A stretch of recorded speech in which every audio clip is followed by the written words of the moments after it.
మరో ఉత్తరం చూద్దామండి. హైదరాబాద్ నుంచి సాయి తేజ రాస్తున్నారు. ఏ దిక్కున కూర్చుని భోజనం చేస్తే ఏ లాభం కలుగుతుంది తెలియజేయగలరు అంటూ రాస్తున్నారు. సహజంగా భోజనాన్ని తూర్పు దిక్కుగా కానీ ఉత్తరపు దిక్కుగా కానీ తిరిగి చేయాలి.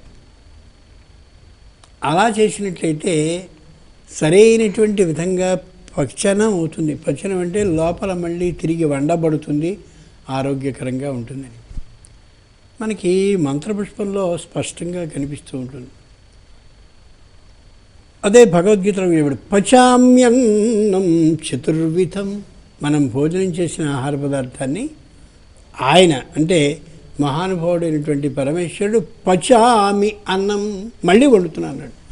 ఇదేమిటయా, వండితేనే కదా అన్నం అయ్యేది, ఇంకా నువ్వు వండేది ఏమిటని 4 విధాలుగా దాన్ని ఆయన వండి ఒక పదార్థాన్ని రక్తంగా మాంసంగా ఏర్పాటు చేస్తాడు. అన్నంలో తినబడిన ఆహారాన్ని 4 భాగాలుగా చేసి ఒక భాగాన్ని రక్తమాంసాలుగా అభివృద్ధి చేయడానికి ఇస్తాడు. ఒకటి బుద్ధికి సంబంధించినటువంటి బలానికి అందిస్తాడు. 3వది పూర్వజన్మలో చేసినటువంటి పాపానికి సంబంధించిన కర్మని అనుభవించేందుకుగా ఏర్పాటు చేస్తాడు. అంచేతనే ప్రతినిత్యం రాజవైద్యుల చేత పరీక్షింపబడినటువంటి అన్నాన్ని తిన్నా రాజు అనారోగ్యవంతుడిగానే అవడానికి కారణం అది. ఏం లేకుండా తిన్నావుగా, ఎక్కడి నుంచి వచ్చింది? పూర్వ జన్మలో మనం చేసిన దోషం ఏదైతే ఉందో ఆ దోషం అన్నం ద్వారానే వస్తుంది. 4వది వ్యర్థ పదార్థంగా పెడుతుంది. 4 పదార్థాలుగా ఆయన వండుతూ ఉంటాడు. పచామ్యన్నం చతుర్భుజం సోగ్రభుగ్విభజన్ తిష్టన్నాహారమజర కవి. మంత్రపుష్పన్న మంత్రం. సో అగ్రభుక్. మనం విస్తర ముందు కూర్చునేసరికి ఆయన అంత ముందుకు తినేసే ఉంటాడని. అదేమిటి తినడం ఏమిటి, అక్కడ అన్నం కనిపిస్తోందిగా. సోగ్రభుక్. ఆయన ఏమిటి, విభజన్ 4 భాగాలుగా దాన్ని విభజించి ఆహారం అజరహ కవి.